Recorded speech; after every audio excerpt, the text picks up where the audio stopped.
بسم الله الرحمن الرحيم. عن علي رضي الله تعالى عنه أن العباس رضي الله تعالى عنه سأل النبي صلى الله عليه وسلم في تعجيل صدقتي قبل أن تحل فرخص له في ذلك. رواہ ابو داود۔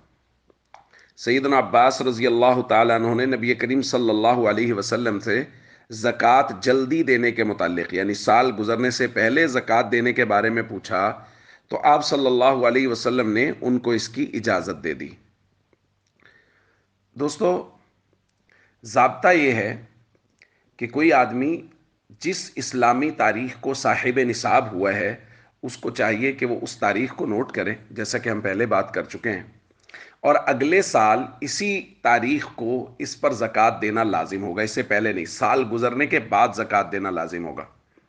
لیکن یہ ہے کہ شریعت میں چونکہ فقراء کی بہت رعایت رکھی گئی ہے، لہٰذا سال گزرنے سے پہلے بھی اگر اس کے پاس کوئی ضرورت مند آ جاتا ہے اور یہ اس کو دینا چاہتا ہے زکوٰۃ، کیونکہ ہو سکتا ہے اس کے پاس وسعت نہ ہو نفلی صدقات دینے کی، اب یہ دینا چاہتا ہے زکوٰۃ لیکن سال پورا نہیں ہوا، تو شریعت نے اجازت دی ہے کہ سال پورا ہونے سے پہلے ہی یہ زکوٰۃ ادا کر سکتا ہے۔ اس کو پیشگی یا ایڈوانس زکوٰۃ ہم کہہ سکتے ہیں۔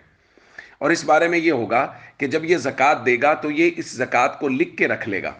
مثال کے طور پہ کوئی آدمی یکم رمضان کو صاحب نصاب ہوا، اب اگلے یکم رمضان کو اس کو زکوٰۃ دینا لازم ہوگا، لیکن اگلے یکم رمضان سے پہلے اس کے پاس کوئی ضرورت مند آ گیا تو اب اس ضرورت مند کی ضرورت زکوٰۃ کی مد میں پوری کر دے، یعنی زکوٰۃ کی نیت کر کے اس کو پیسے دے دے۔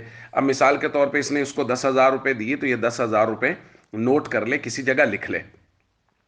جب اگلے سال حساب کرے گا تو مثال کے طور پہ اس کی کل 1,00,000 روپے زکوٰۃ بنی تو اس میں سے 10,000 نکال دے، چونکہ 10,000 یہ پہلے ادا کر چکا ہے، باقی 90,000 ادا کر دے۔ تو آپ دیکھیے کس قدر خوبصورتی ہے دین اسلام کی کہ فقراء کی اس قدر رعایت کی گئی ہے کہ اگر زکوٰۃ پر سال پورا ہونے سے پہلے بھی فقیر آ جائے تو اس کو خالی ہاتھ نہ لوٹایا جائے۔ اگر صدقات نافلہ کی گنجائش نہیں ہے تو پھر زکوٰۃ اور صدقات واجبہ میں سے اس کا تعاون پیشگی کیا جا سکتا ہے۔ السلام علیکم ورحمۃ اللہ وبرکاتہ۔